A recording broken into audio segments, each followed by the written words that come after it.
Hello, everybody. As Lou was saying, my name is Mike Mitchell. I'm not Derek Ward. Derek Ward, these are the standard presentation slides we use for these kinds of events, which are prepared by our admissions tutor. What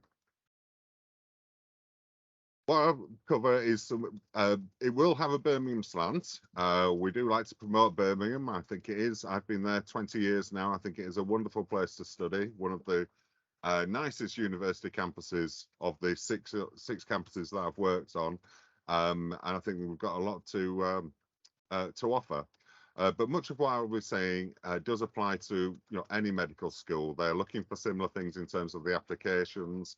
The structure of the courses may not be exactly the same, but are similar. They cover the same things because we're all working towards the General Medical Council requirements. Louise did send me through some questions that you put together before today. I'll try and answer as many as I can. The questions are very interesting, and some on the surface seem quite straightforward. But I think as I go through particularly the application process, you'll realise it is quite complex. So I think as I go along, I will address give you the answers to these questions, but then we'll review them at the end, and any sort of other detail, or maybe if I've got the wrong end of the stick of the questions, I'll try and address them at that point. But I think we'll cover most of these. Okay, Birmingham Medical School. I'd encourage you very much to come and visit the campus if you haven't already done. As I say, it's a very good campus. We're a big university with lots going on. But in terms of the medical school, I think we do have a very strong commitment to training the very best doctors. Although we're a large medical school, I'll go through the numbers in a moment, I think we do, and over the last 10, 15 years, we have put a lot of attention on actually the student support to make sure that you're getting a good quality education, and indeed not just education, but preparation for life as a doctor. One of the things that we look for is, preparing you for is this, being basically the well-equipped practitioner, safe, sensible, working within your limits, but also thirst for knowledge. Research is a big feature of the university, with strong links to the University Hospital Birmingham, or Queen Elizabeth, and indeed the other hospital trusts we work with. And I think going there in terms of enhancing the student experience, we've done a lot of work on that for the last few years, because you are our future doctors. We want to make sure you are engaged, involved in the process, so that you come out enthused at the end of it, enthused and prepared. Things to think about when applying to medical school in general. In terms of Birmingham, as I said, we are a big medical school. We have approximately 400 students in each year,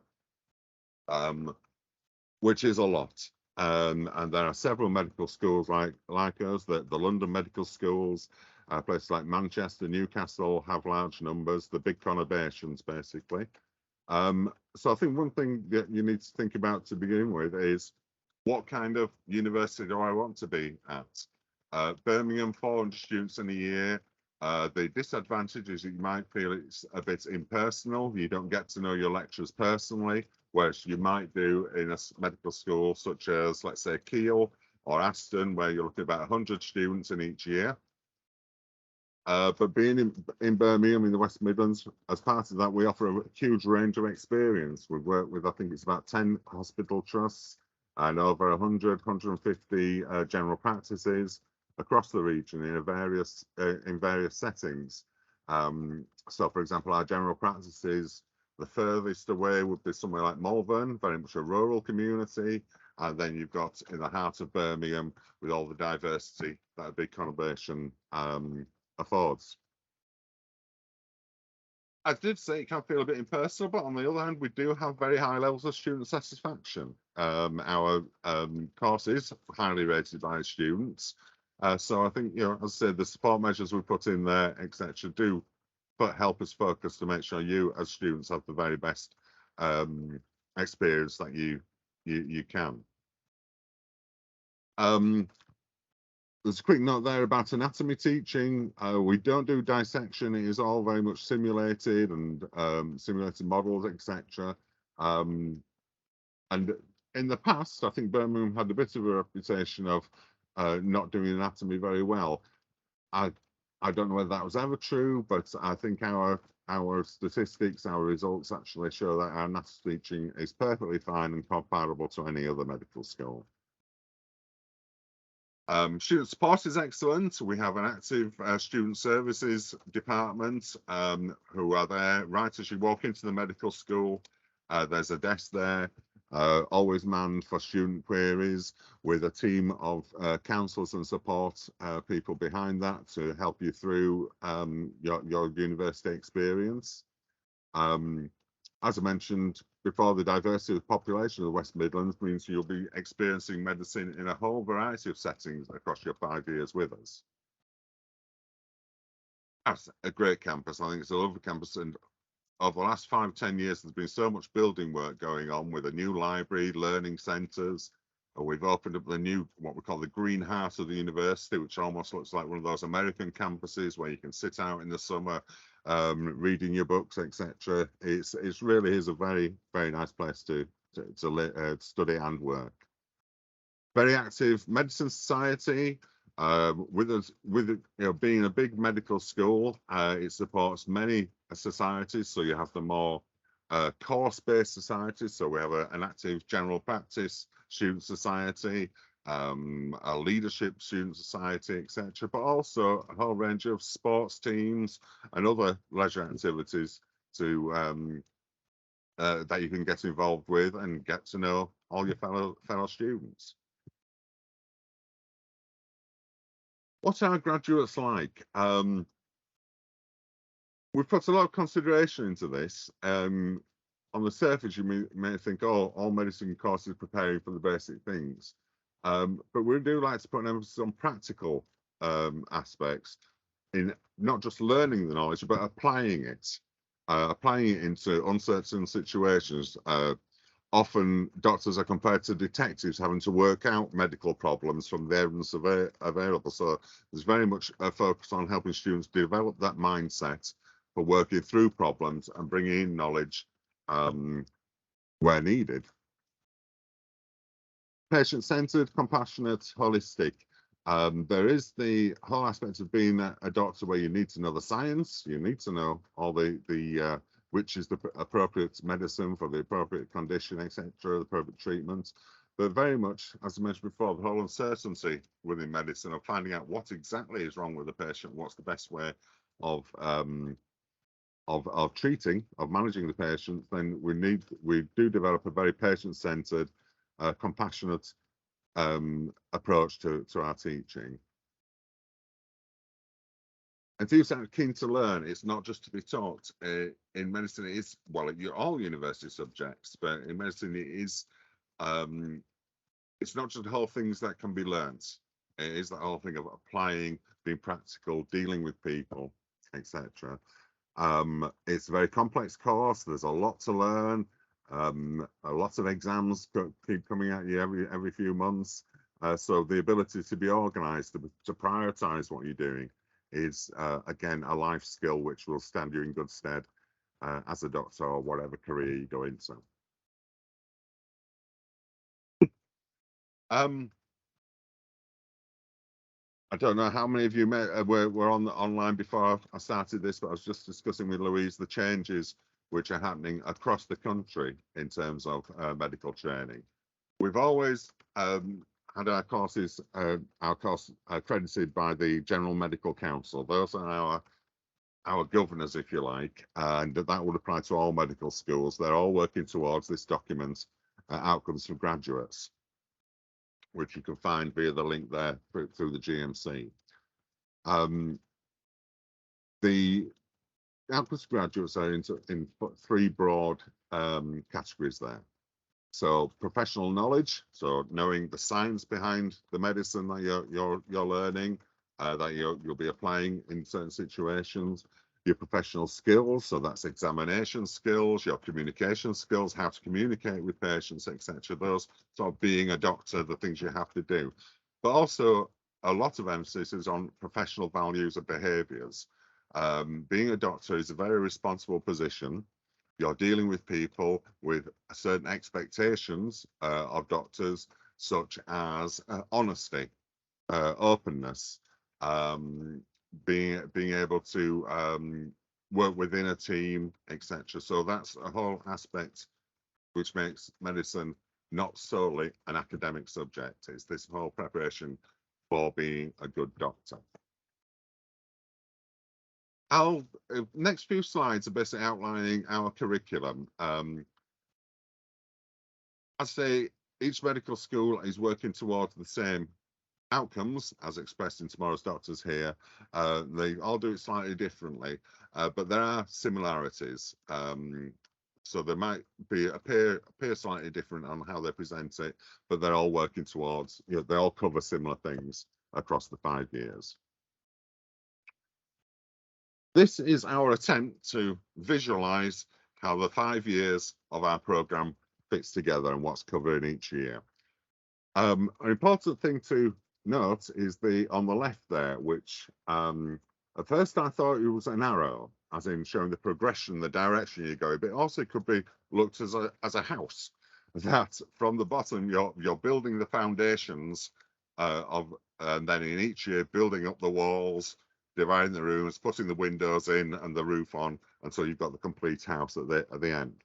So the basic idea is that, yes, the foundations in the first year or two, which are not just the knowledge foundations, but it's building up the skills and considerations of things like medical legal ethics, the professionalism type foundations that you need to be aware of. So there's that progress across the 5 years till at the end you're in a position where you'll be able to manage the patients both when they're sick and well. The first 2 years, they're in this sort of orangey colour, are your covering of the basic sciences. So actually I'll go in a bit more detail there, but there's a mix of the basic sciences and then the professional academic skills as you're going through there. Years 1 and 2 is not dissimilar to other undergraduate courses. It's mainly campus-based at the university, consisting of a mixture of lectures, and that's on the top left there, that's our Leonard Deacon Theatre, which was built just before I started 20 years ago, but still looks good and holds the full 400 students in the cohort. So you have a mixture of lectures and then small group teaching, where you're divided up into groups of about 15, 16 in year 1, and those are the people you'll work with through that year. Your tutors will change, but as a group of students, you'll work together, so you get to know each other individually, working as a team, etc. within those small groups. There's a lot to learn, so there is an expectation that you will be studying independently. It's not all in the 9 till 5 lectures and small group tutorials. And the private study time is important for you to be able to review lecture slides, review anything that you may not have fully understood in the delivery, and then ask your questions after. The area of the course which I work particularly with, I must say, if I didn't at the beginning, I'm not a clinician, I'm not a doctor. I'm an educationalist, so I provide an education support, what I call a broad curriculum support to the program. So that's in terms of designing assessments, teaching materials as you go through, mainly working with community-based medicine, which is the bit of the course where you're learning in general practices with GPs around the region. Many medical schools do offer early clinical experience, but their models do differ. Just off the top of my head, for example, Aston, they in year 1 you'll have a week in November in a general practice, observing what's going on, and then a week in June.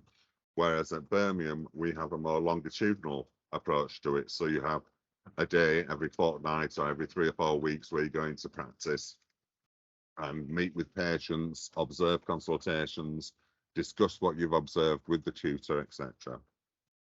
And that's a very, very popular part of our course.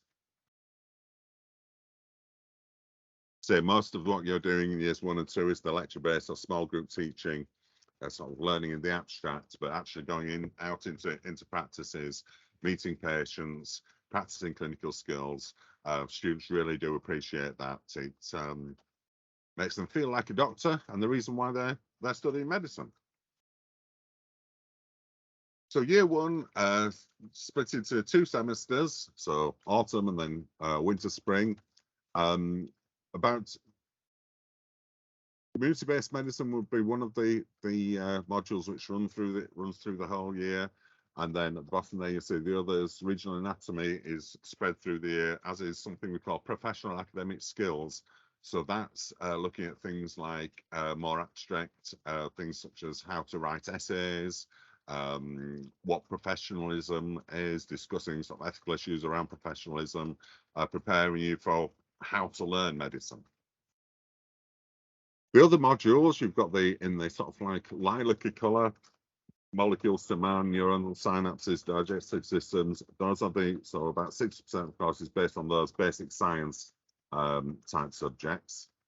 And then we have various modules such as people, patients and populations, doctors, patient society, which is looking more around the social science of medicine, how the health service is organised, public health issues. So an example of a public health issue which we haven't forgotten would be what's been happening over COVID. So rather than looking at an individual patient, how do we manage health of the nation? So that's the rough division of the sort of like the focus for the year. So about 60% purely sort of basic sciences, and then 40% things surrounding that and the applied nature of that.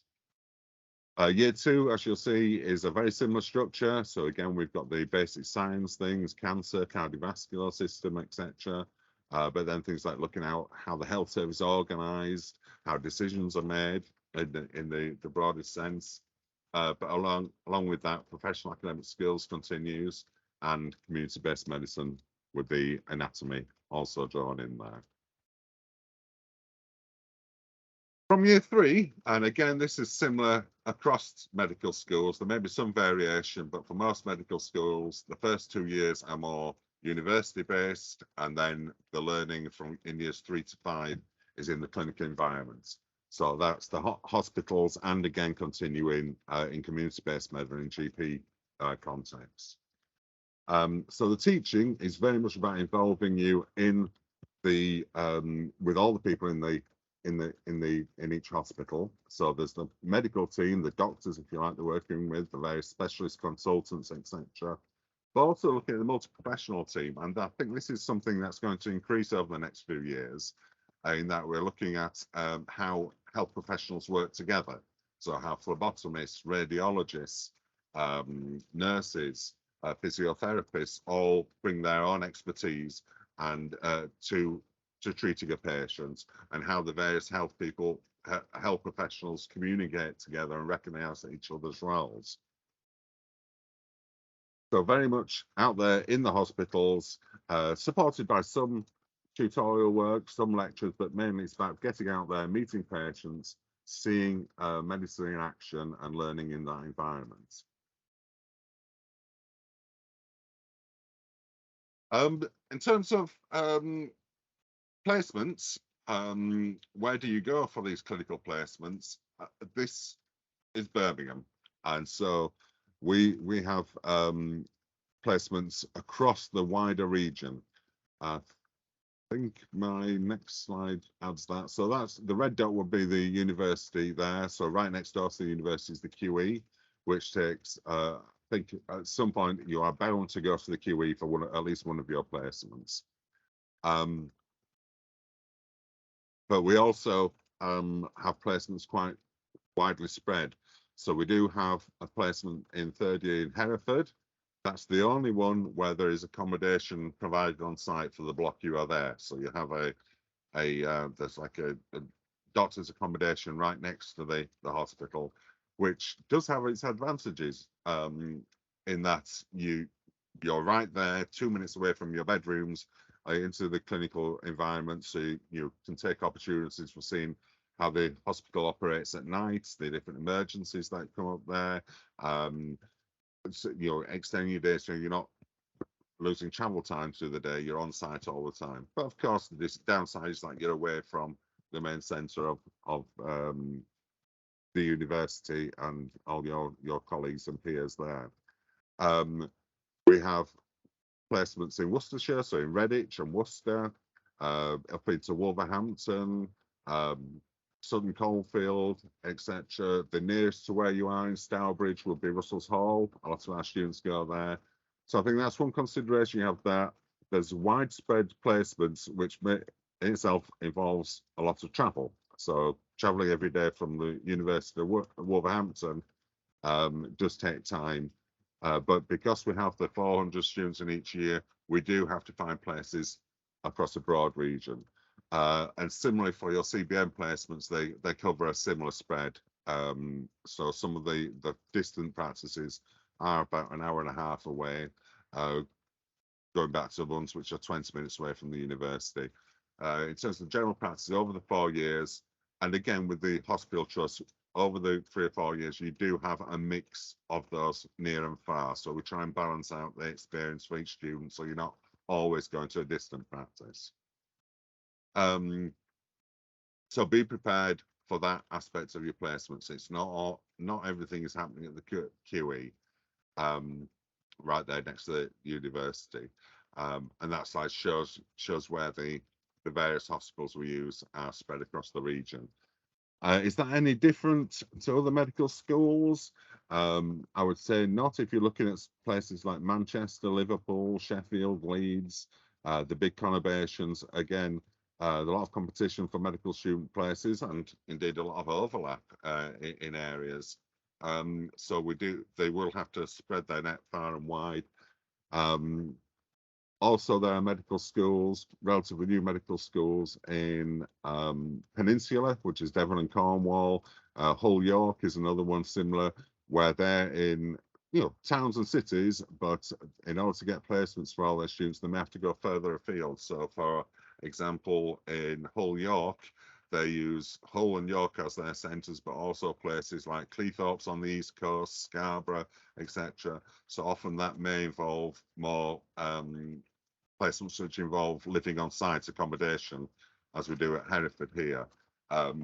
If that's an issue for you, please look at each individual med school and ask them about how far away the different placements are, and they'll each have different arrangements to accommodate for that. Just aspects that I'll make you aware of, so that you don't think it's all happening on site. So features of year 3, very much in terms of looking at year 3, looking at your developing your clinical skills, your basic consultation and examination skills. A lot of it is taught first in simulation, so you're not immediately expected to examine a patient. We prepare you for that experience, but then it's very much you're in the clinical environment so that you can learn from patients and with patients and other doctors. So it's very much ward-based, getting stuck in there. So the structure of year 3, it's basically, yes, as I said, those basic clinical skills, be familiar with the different wards in the hospital, the general wards, etc., and more specialist wards, but developing your skills in terms of talking to patients, taking a history, examining for basic signs, etc., very much hands-on, but backed up by work on the more abstract clinical sciences, so lectures on respiratory disease, etc. Community-based medicine still runs through that year, so you're looking at the primary care angle and matching up the hospital experience from the patient experience. And also we have, throughout each year, we have these what we call special study components. So there's looking at evidence-based and, sorry, I've just, evidence-based and evidence-based medicine in 3rd year. And then other skills in 4th year. 4th year, quick note here, this reflects our current course. As I mentioned earlier, we have coming in over the next year to the MLA, the medical licensing assessment, which all students will take. This is a GMC standard exam, which all students will take across all medical schools. We're still working out the timing of that and how that affects our curriculum structure. So there may be some swapping of subjects between fourth and final by the time you get there, but essentially we'll be covering the same clinical contents. The organisation might look slightly different by the time you get there. Our current year 4, though, works on 3 big blocks. Psychiatry and neurology is 1 9-week placement, surgery and perioperative care, so surgery and care around surgical interventions, and then more general medical settings is the main sort of structure of the year. And again, with community-based medicine. You'll notice there the two topics in lilac there, the teaching projects and conference poster. These are 2 of our special study modules, which take place in 4th year. I happen to be the module lead for the teaching project, and you think, well, what's that about? If you go back to tomorrow's doctors learning for outcomes, under the professionalism bit, there's an element there which says, doctors must be prepared to teach the next generation of doctors. That's one of the sort of like core professional values, is that you have a duty to teach the next generation of doctors as they come through. So the teaching project addresses some of those skills on how to teach.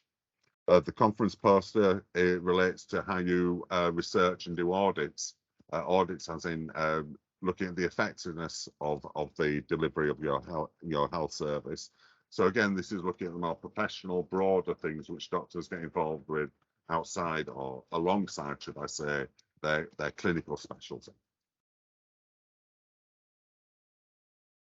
Year 5 covers more specialties. Again, there's going to be summary range from the time you get there. So I think pediatrics, child health will be moving more into 4th year, as will obs and gynae, obstetrics, gynecology. So you may see some change there. But again, it's looking at those sort of specialties as you prepare for the final exam. Okay, let me try and go on to, I think what you'll be mostly interested in here is how to apply for medical school. Each university, each medical school will have a slightly different approach to applications, but a lot of the things are similar. I'll be talking about the Birmingham context, and I would very much recommend that over the next year, as you're preparing for your final UCAS application, is that you do keep checking the websites of the medical schools you're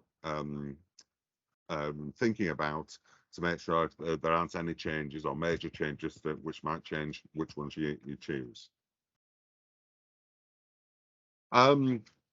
The eligibility requirements, the basic requirements, are focusing here very much on home applicant travel and international students. If you are an international student or any other variety which think you might not fit into this, I'll give the email address of our admissions tutor at the end of the slide, so you can ask your questions from your own individual contacts. Also, it's very much looking at school leavers, so how going year 13, taking your A levels, and then immediately starting university afterwards.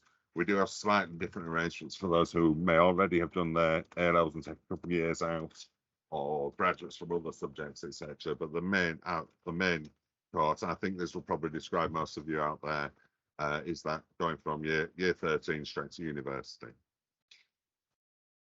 So I'll try and cover the basics of these and outline, the offers we make, how we select for interview, and how you might prepare for interview. Right, so I think the basic thing is to say is that medicine is very, very competitive. I'll say we have we have an intake of 400 in year 1 now, but for each year we get, this is going back a couple of years, but off the top of my head, the proportions are something like 3,000 applicants for Birmingham, of which we interview about 1,200 and then make offers to around 800. So if you get an interview, you've got a good chance me made an offer, and then we offer 800 conditional offers, and then as the results come through, that roughly equates to about 400 students actually taking up a place. The others may have had offers from other medical schools and decide to go on to them, or change their mind, take a year off and want to do law or some other subjects in between. But for the conditional offers, we make about 800, and of which about 400 do end up taking up the place. We look at predicted grades. You must be on course for at least 3 A's. There in brackets, we talk about the contextual widening participation. This widening participation is basically an initiative across all universities, across all subjects, going on for many years, to try and attract students from non-traditional backgrounds. So, for example, I didn't go to a private school. I went to a standard comprehensive. And at the time I went to university, something like 80% of students were from private schools, etc. This has been a move to about democratize higher education. So we look at the context of where students were studying. Your careers advisor, Louise, or whoever else you've got in your at school there, will be able to advise you much more on what contextual information you might be able to put in, or indeed whether you qualify in particular widening participation schemes. But the standard offer is looking about, you should be on course for at least 3 years. Our standard offer, conditional offer, is A star and 2 A's, with slight adjustments there for the widening participation context.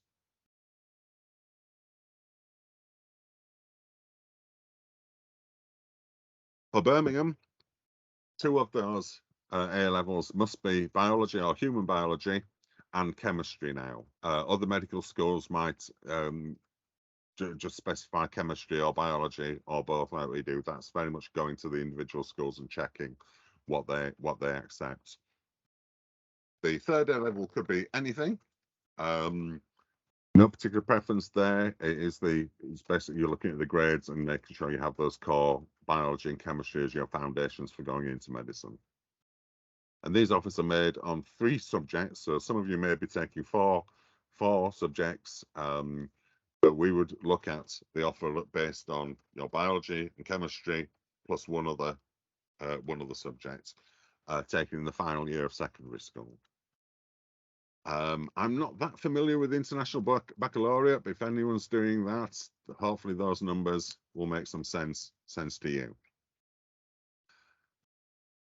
So that's the headline in terms of the grades that you're working towards. However, we do consider other things when selecting for an interview. I hope most of you have heard of the UCAT, the University Clinical Aptitude Test. I think one of the questions I had was asking about that. And in terms of it is pretty much what it says. It's looking for things which we can identify, which means that you are a potential doctor, yeah, rather than any other subjects. Your academic subjects, your chemistries, biologies, tell us one thing about your qualifications, but also the clinical aptitude test is looking for other things, basically.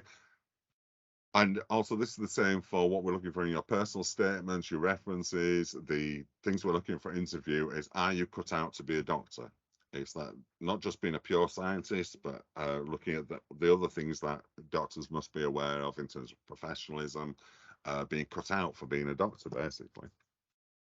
So I'll give you the link for UCAT. I think it is something like ucat.co.uk or something, so you can find out all about that way. So applications are scored on your predicted grades, so there, but also your GCSEs. So 7 subjects, your top 7 subjects scored, which make up about 45% of the consideration. The UCAT score 40%, and then the contextual factors, that's the things like the widening participation things, taking about 15%. We don't score the personal statement. I know there were a couple of questions directly related to the personal statement, which are quite difficult to answer. At this stage, this is basically for the selection for interview. We're looking for an evidence of commitment to medicine. So that is mainly related to your work experience. Yeah, have you sought out work experience in a broadly healthcare context? Have you showed that you do have a long-term, long interest in medicine? It's not something, well, I'm going to get 3 A's, A stars. Oh, I might as well do medicine. It's whether you're actually considered medicine as a career and all the implications of that. So we're looking at commitment to medicine that often is the work experience elements, but also things like your perhaps research projects you've been involved with, or other interests on reading, etc., that you can show. Evidence of involvement in society. It's that getting out. Doctors, one of the key things a doctor needs to do is be interested in people and their health and well-being. Getting to know people. Do you enjoy talking to people? Show us how you give us some evidence of how you've been involved in society and showing that general interest in caring for people. And again, your reference would support some of the things, the statements are being made. So in terms of getting an interview, these are things we consider. It's a balance of these things. Students will come with a very different profile. So you'll all be on course, or should hopefully be on course for the basic A-level grades. But then the decision on whether you go to interview would be based on a mix of these things, of the GCSEs, the UCAT, etc. Some people may score strong on the UCAT but slightly weak on the GCSEs, or the other way around, but would still be considered for interview. So if you get to interview, then it becomes all about what we're looking for at the interview stage. The interview is there for us to find out things which we may not discover from your A-level studies or the other things you put in the personal statement, etc. We're looking for those general qualities, which means someone is cut out to be a doctor, has the aptitude and the inclination to be a doctor. So those sort of things we're looking for. These could be demonstrated mainly for the interview stations, but again, at the second stage, when the interview, we may look back at your personal statement and see what the evidence is for, supporting these skills. So things like empathy, insight and reflection, but to take responsibility. Being a doctor, a very responsible job. You need to take the initiative and be confident in your decision making. One thing I think students do find very difficult is dealing with uncertainty. Up to now, it's you're prepared, a lot of your life has been prepared for exams, right answer, wrong answer. This saying this on the exam will get you these points, etc. Whereas in thinking of the medical context, often there is a lot of uncertainty. It's not always clear what's wrong with the patient or why they reacted to this treatment differently to another one. Things like, are they taking, they've been prescribed the medication, but is the patient taking those medications? If they're not, is it because of some side effect, etc.? It's looking at the whole side that there aren't always straight answers. It'll always be like discovering and working yourselves through the problem. So those are the broad elements we're looking for in the interview. So what does the interview involve, and what we're looking for to focus on that? What's motivation for and broad understanding of a career in medicine? Have you considered all the different aspects of medicine, what it would be like to work within that environment? So that could be through focused reading, discussing and debating key issues. So in terms of preparing for interviews, keep your eye on the news. What are the issues of the day? At the moment, so there's always questions about how the NHS is financed. If we're looking at possible budget cuts, etc., where could the budgets be cut in health? How do hospitals, doctors prioritise resources? The whole myriad of issues which have been brought up over the COVID, how that's treated, the nature of developing vaccines, mass rollouts of vaccines, etc. Insights into the complexities of healthcare practice. This is where you relating to your work experience and shadowing, but not so much. We're not interested as much what you've done, but what you've learned from it. Quick note on work experience. I think again one of the questions that came up before was how much work experience do you need? I think there are two things we need to distinguish here in terms of work experience.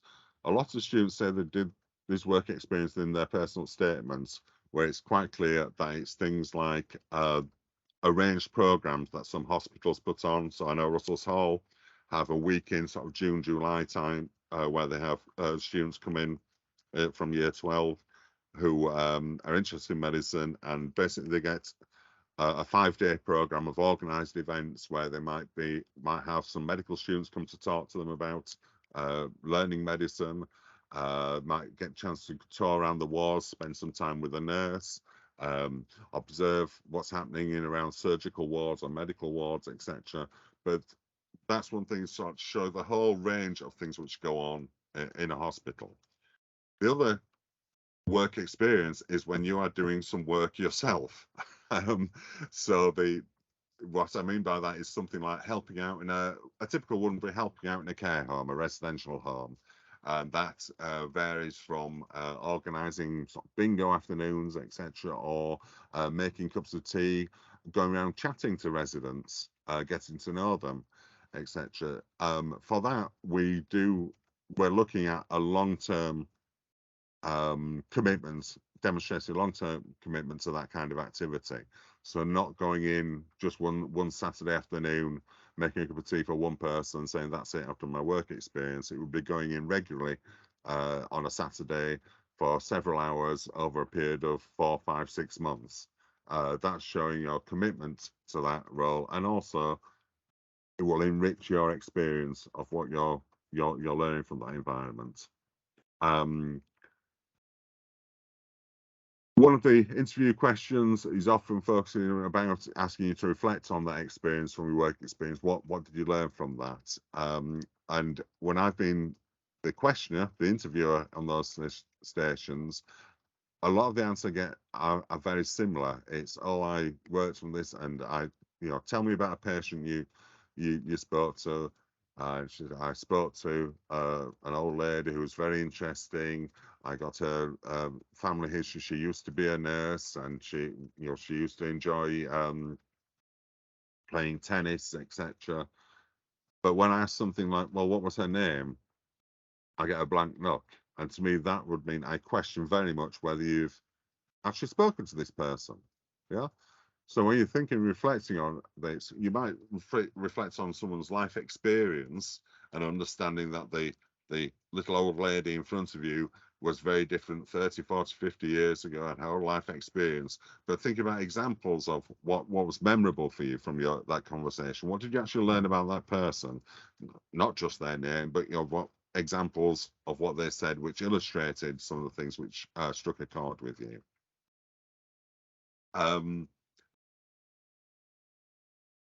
So yes, it's doing the work experience, but it's also what you've learned from that, be that getting to know people, or how the people who work in a care home, the carers, how they develop their resilience to dealing with, to supporting and caring for elderly people who may have very complex health issues, particularly if you look at things like dementia issues as well.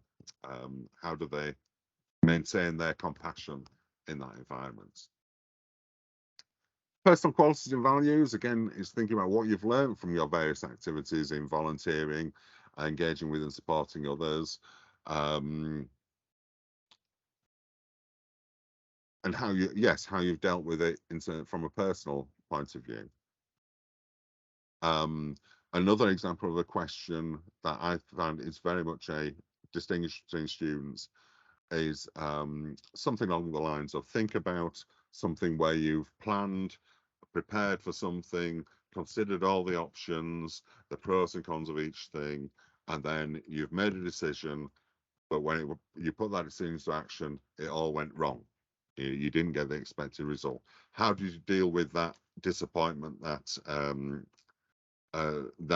experience yourself? How does it show your resilience to picking yourself up again, dusting yourself off, and moving on? And often when I ask this question, and this is where actually the practice interviews, I know there are a lot of organisations there who will give preparation interviews for you. Be very careful what advice they're telling you. For the example of that question I just asked about, how do you deal when something goes wrong, when you've planned for something and something has gone wrong? About 17, 18 or to 20 students go, yes, I was on my Duke of Edinburgh Award orienteering, where we, as a group of 6, we had to find our way from A to B across the Lake District and make sure we got to camp before a certain time. And I was in charge of the directions, and halfway through, I had the map, and halfway through the task, we came across a wall in front of us, and the wall wasn't on the map. And then I realized I was holding the map upside down. And I tell you, this is exactly, I'll hear these 15, 16 times out of 20. It's holding a map upside down in that exact context. The slight variation is the person who forgot the sandwiches in that context. But that is not a good answer to the question, because it's simply making a mistake. It's not something where the people didn't plan to hold it wasn't a conscious decision to hold it upside down. Yeah. In fact, I also think, if you don't know which way up a map is, do you really, I don't know how you're getting these grades at A level. So try and think listen to the question carefully. What exactly is it asking? Don't think, that's the one I prepared for, so I'm going to give my prepared answer. Listen to the question and how you might answer it as well as you can. Do practice your interviews. It is important to gain confidence in talk about things, but also ask whoever's you're asking to interview you to challenge you on that. Ask you that next question. So, what did you learn from that? Can you give me an example of, etc. So that helps you that way. Preparation for interview. So the multiple mini interview formats. There are seven of these what we call stations. You'll have 6 minutes on each, and it's exploring an element of the qualities we're looking for. As I said, empathy, resilience, etc. You'll be expected to display a reasoned approach to addressing challenging questions and scenarios. This is what I mean by being able to express your thinking through something, not just give a trite answer.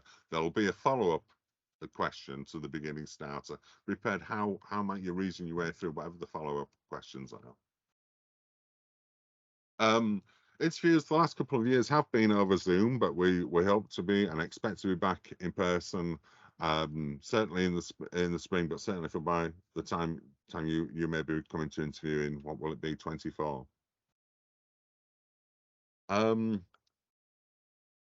Quick note on vaccination status. As a medical student, there are certain compulsory vaccination must have, such as hepatitis B, etc., now including COVID. If you are someone who's not comfortable with vaccination, vaccines yourself, please contact the admissions tutor to explain that and to see how your particular circumstances may be considered. That's about pretty much all I've got to say. So that I think we're due to finish at 6 o'clock, but I'm happy to go a little further than that if there are lots of questions. More detailed information is on our website if you're interested in applying for Birmingham, applying to medicine. And as I say, look for each medical school you're looking at, go directly to their web pages for the most up-to-date information. I believe we're going to share these slides and the recording with you, so you'll have the email address there of our admissions team if you have any questions which I haven't been able to answer, or you think of later. So if I return to the list of questions that we had, how much work experience is necessary?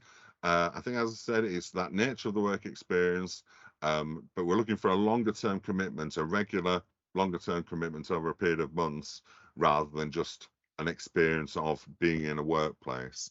But very much in terms of the relevance of that work experience, it's you showing that you've reflected on, you've thought about what did you learn from that work experience.